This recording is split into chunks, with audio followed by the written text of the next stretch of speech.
हामीहरू कता मलिखुम आइपुग्यो अनि त्यो पछि चाहिँ अब हामी खाजा खान जाने।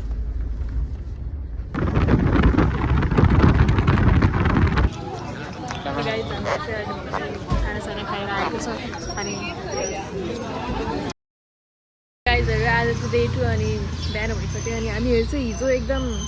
हतार पनि भयो अनि खासै भ्लग पनि बनाउन पाएन अनि रुमहरू पनि खासै पाइरहेको थिएन किनकि पोखरामा सब इन्डियनहरू आएर बसेर सब प्याक भएर अनि खासै राम्रो होटेलमा त गएन अनि 12 साढे सब प्याक रहेछ। अब अहिले भर्खर नयाँ सिफ्ट हुन रहेछ त्यहाँनिर राम्रै खालको पाएछ अब त्यहाँ गइरहेको छ हामीहरू चाहिँ।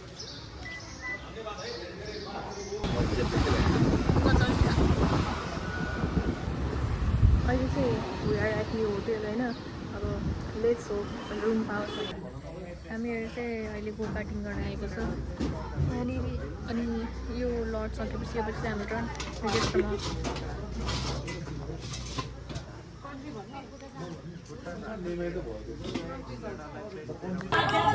चाहिँ पालो आइसकेको छ। अब यो पछि जानु पर्यो अब हामी वेट गरिरहेको छौँ। अब यति मिनट आएको छ अनि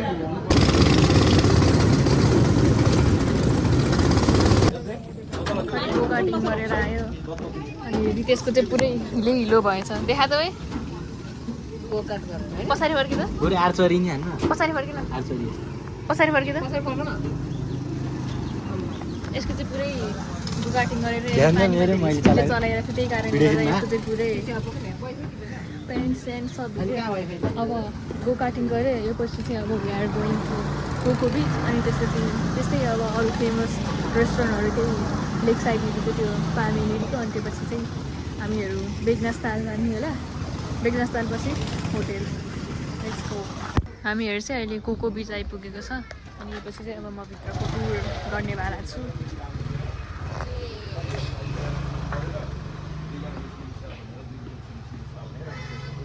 पछाडिको भ्यू चाहिँ एकदम दामी छ है।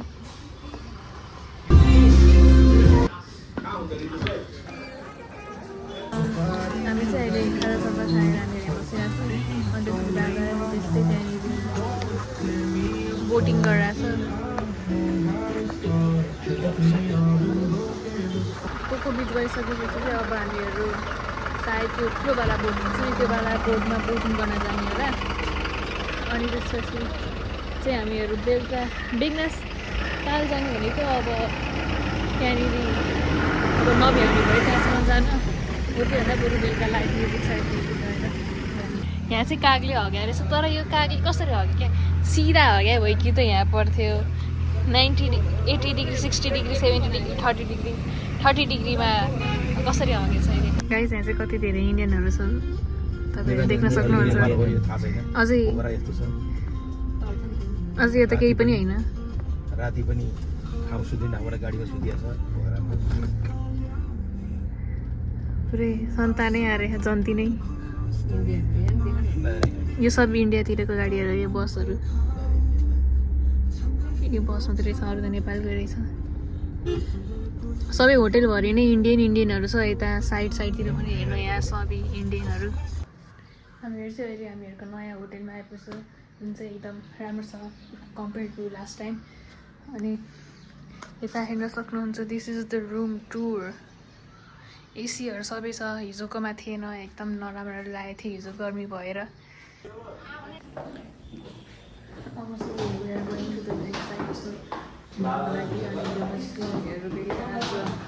लाइभ म्युजिक हाल्छु अनि लेट्स सी हाउ के हुन्छ।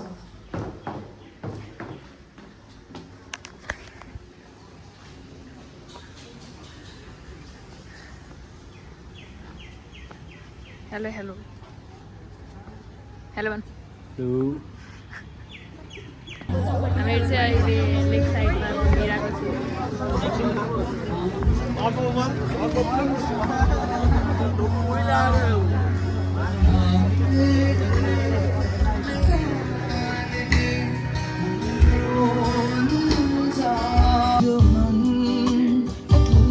लाइभ म्युजिक हेरेर चाहिँ अब यहाँ मटका चिया खान आएको छ। मटका चिया खाएपछि चाहिँ हामीहरू चाइनिज रेस्टुरेन्ट गएर चाइनिज फुड खाने अब हुन त लाइभ म्युजिक भन्दा यतापट्टि रमाइलो रहेछ अब गइहाल्यो अब के गर्ने नेक्स्ट टाइम चाहिँ यहीँ आउनु पऱ्यो यहाँ चाहिँ कल्चरल सो रहेछ फाइनली चाइनिज लाइभ छ यसमा चाहिँ एकदम धेरै भिड छ देख्न सक्नुहुन्छ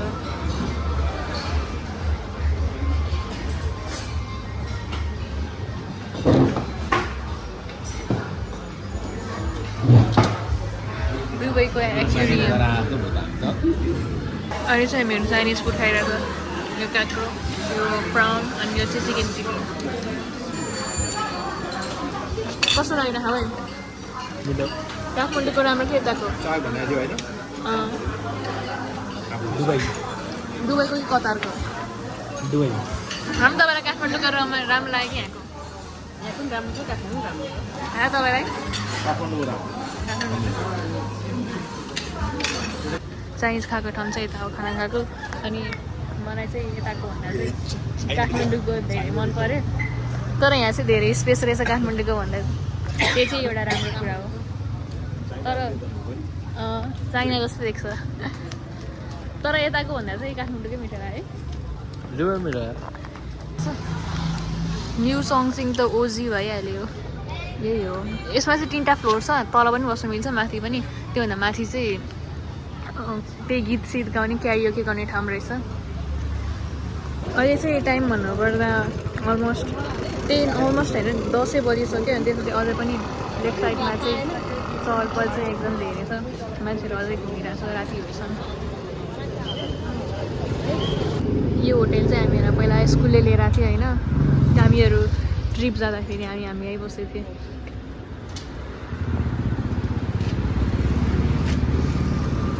अनि यता बसेर चाहिँ हाम्रो साथीहरूले गीत पनि गरेको थियो Give me some sunshine, give me some rain,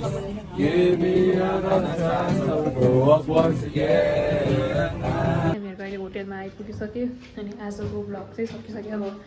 भोलिदेखि नेक्स्ट कन्टिन्यू हुन्छ आज चाहिँ हामीहरूको डे 3 अनि आज चाहिँ हामीहरू घर जानु लाग्यो अब घर जाँदाखेरिको ब्लग पनि आज कस्तो हुन्छ भनेर म आज देखाउने वाला छु पानी परिरहेको छ त्यही भएर हामीहरूले ब्याग चाहिँ यहाँभित्र हाल्नुपर्छ यसले पानीबाट पनि बचाउँछ अनि त्यसपछि धुलोबाट पनि बचाउँछ अहिले चाहिँ हामीहरू बोटिङ गरेर अब पूजा गरेर चाहिँ हामीहरू बोटिङ गर्ने ठाउँमा छ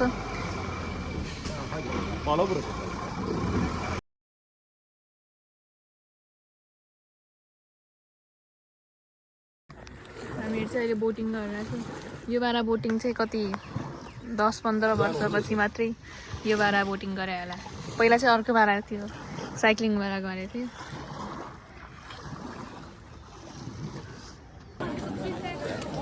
अहिले चाहिँ फाइनली दाल भएर होइन अनि त्यसपछि बोटिङ गर्दा हल्का डर लागेको थियो किनकि मेरो बाबा टिकटक बनाएर चलेर बसेको थियो माथि टिकटकमा उठेर त्यो बोटमा डर लागिरहेको थियो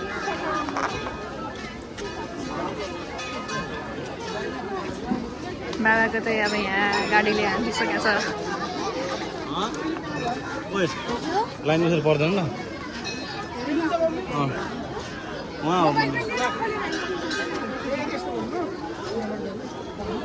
यहाँ चाहिँ एकदम ठुलो लाइन छ त्यही भएर हामी बाहिरबाट नै भगवान्लाई नमस्ते गरेर जान्छु जस्तो छ हेरौँ अब के हुन्छ लाइन बस्नु टाइम लाग्छ धेरै नै लेट्स सी गाइस हामीहरू चाहिँ भर्खर यस्तो मन्दिर घुम्यो तर पूजा चाहिँ गर्नु पाएन किनकि लाइन एकदमै धेरै अब यो पछि चाहिँ अब हामीहरू ब्रेकफास्ट खान जान्छौँ होला अब लेट्स गो यहाँ चाहिँ अहिले पानी पर्न स्टार्ट भइसकेको छ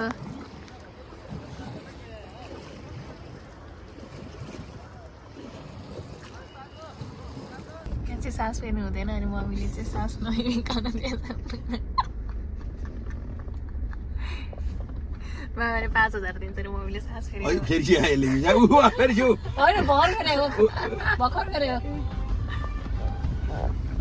होइन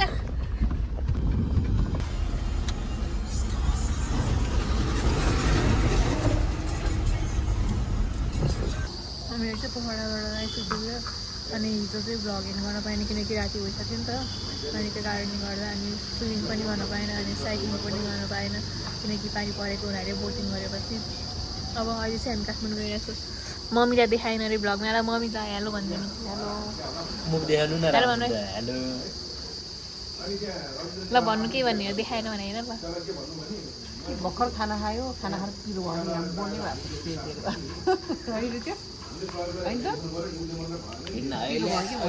अनि यहाँको भ्यू चाहिँ एकदमै राम्रो हो हामीहरू चाहिँ उता तलबाट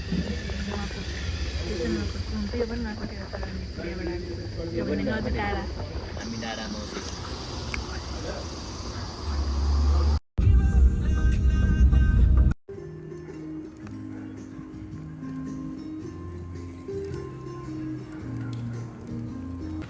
छोडिदिइहाल हो त्यसरी